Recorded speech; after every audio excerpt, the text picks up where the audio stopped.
Okay, this interview is being recorded and it may be given in evidence if your case brought before court. We are in an interview room at Wyndham Pick. The time by my watch is 17:43 on the 27th of April 2013. I'm PC Jones. Please could you state your full name?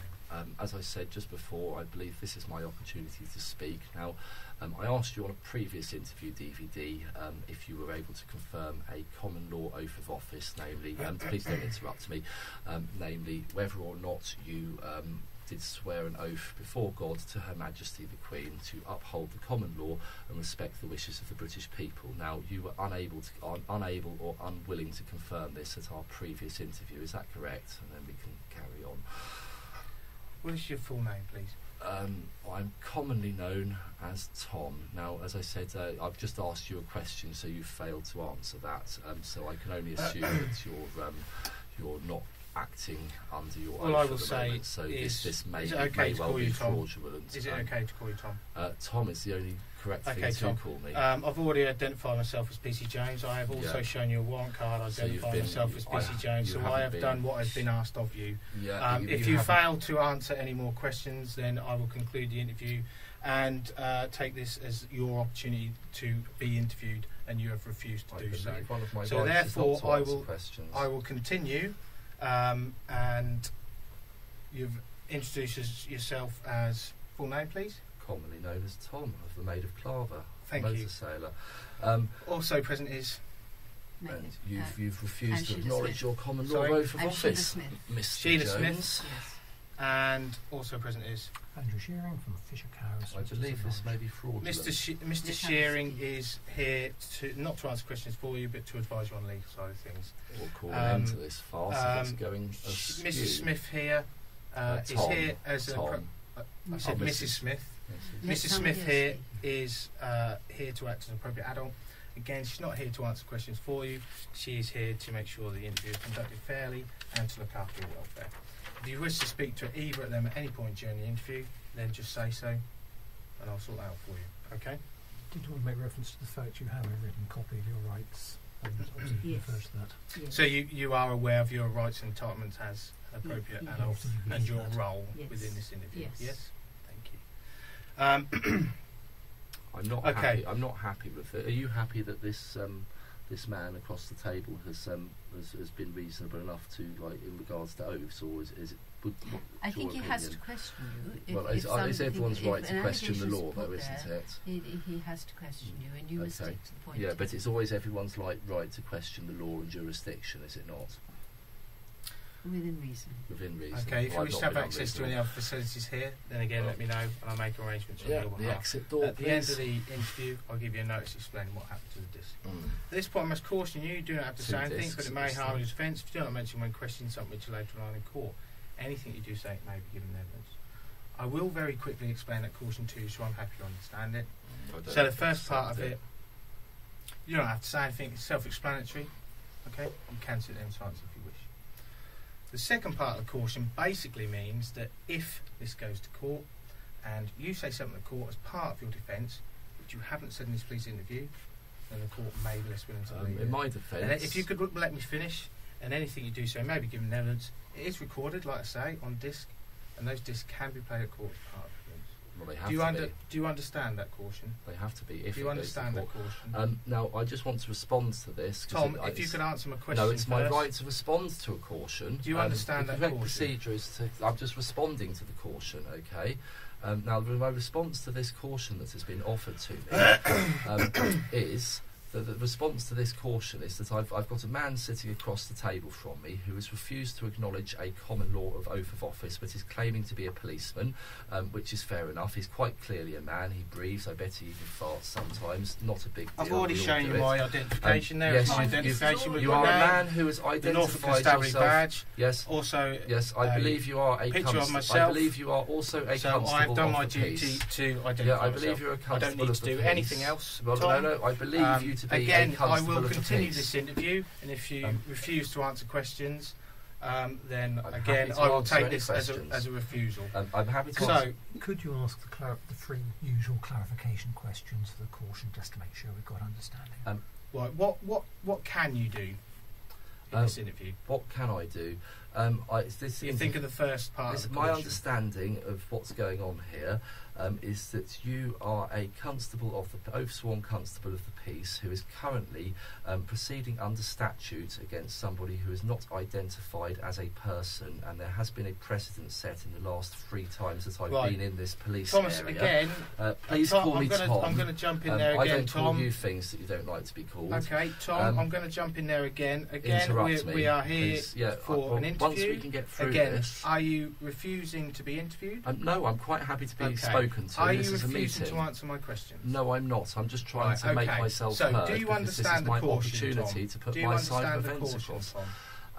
I acknowledge, but I don't. I comprehend what you've said in regards to this being an opportunity for me to put my side of events to me, to yourselves, and for me to put for you to put any allegations you may have to me. That's reasonable enough. Do you understand the caution?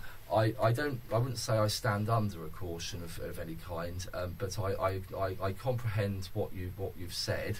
And as I said, I just need to make clear for this tape, because it is going to have to be played in any eventual court case, at whichever level through the judicial system that goes through, that I believe you to also be a constable of the peace who is at this stage possibly going ahead to commit perjury up until and against your full unlimited liability as an individual and as a constabulary too. Now, that's my understanding of what's happening at the moment. You may have a different one, but do you acknowledge what I've just said to you?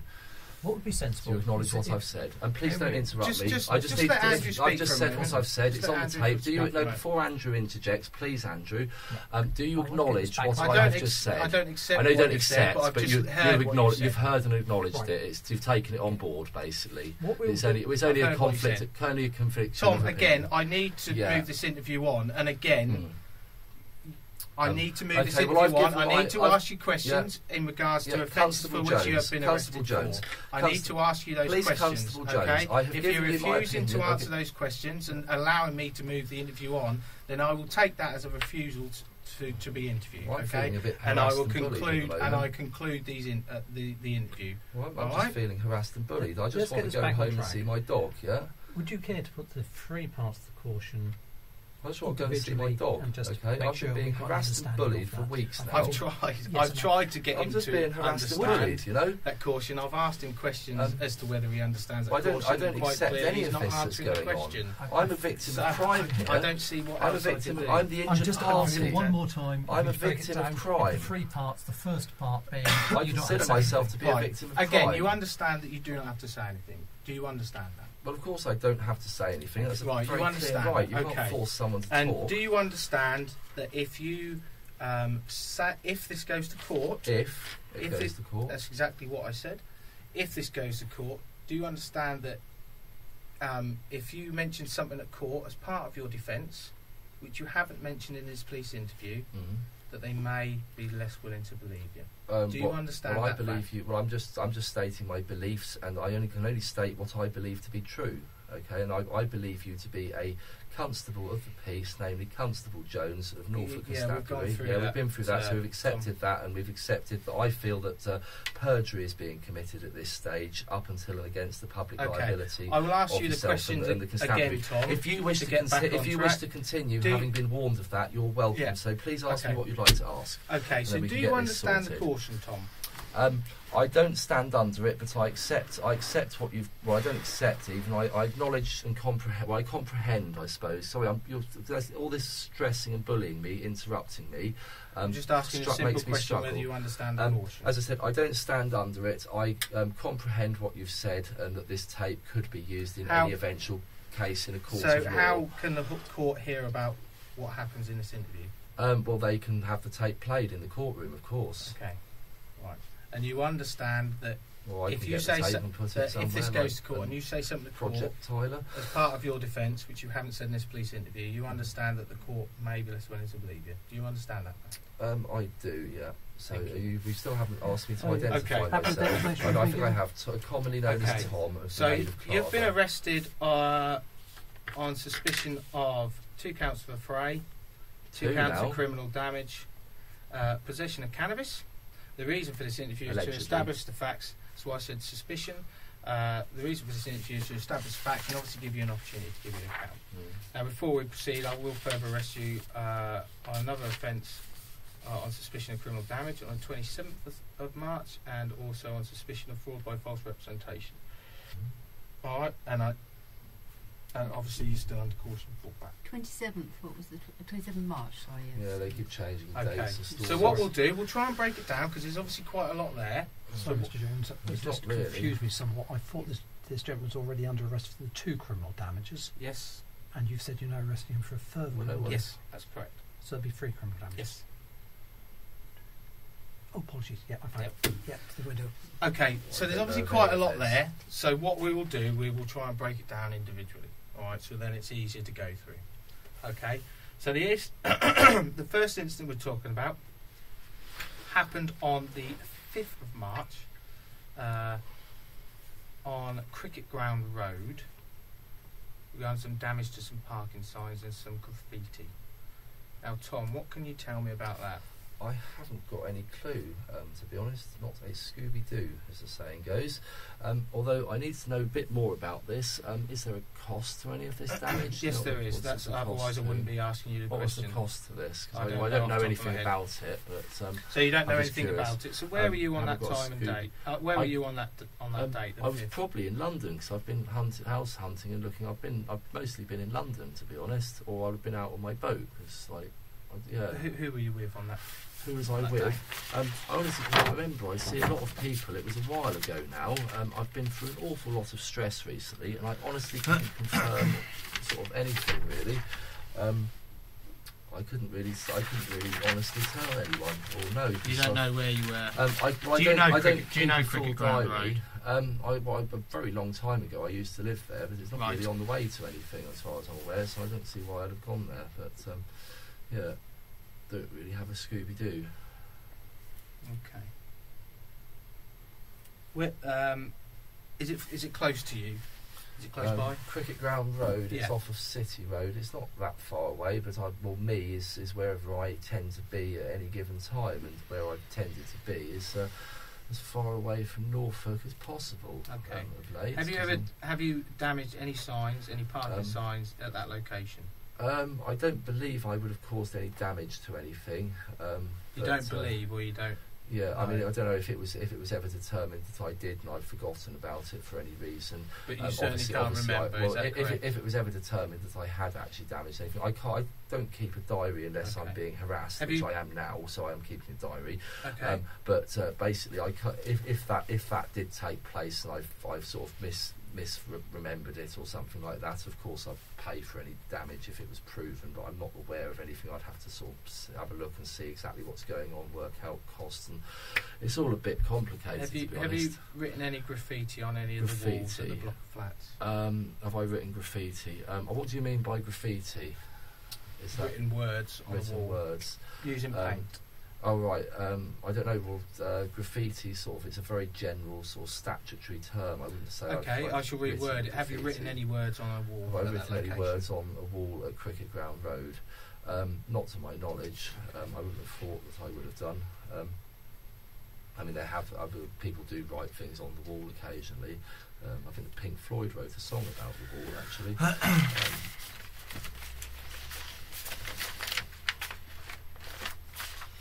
I mean, as again, I must confirm for the tape. Did you write? Please don't interrupt me when I'm talking. Did you write private parking on the wall? I don't know. Is it a private paint? piece of land? Did you write private parking? Well, is it private land? Yes. Did you write private parking? Well, I don't. I honestly can't remember. I've been through so much stress lately. I don't really want to go into it. To be honest. Did you write LRA Park 3 if you live here on the wall? LRA. I don't know. I haven't a Scooby-Doo. Have you touched any of the parking signs at that location? I touched parking signs. I don't know.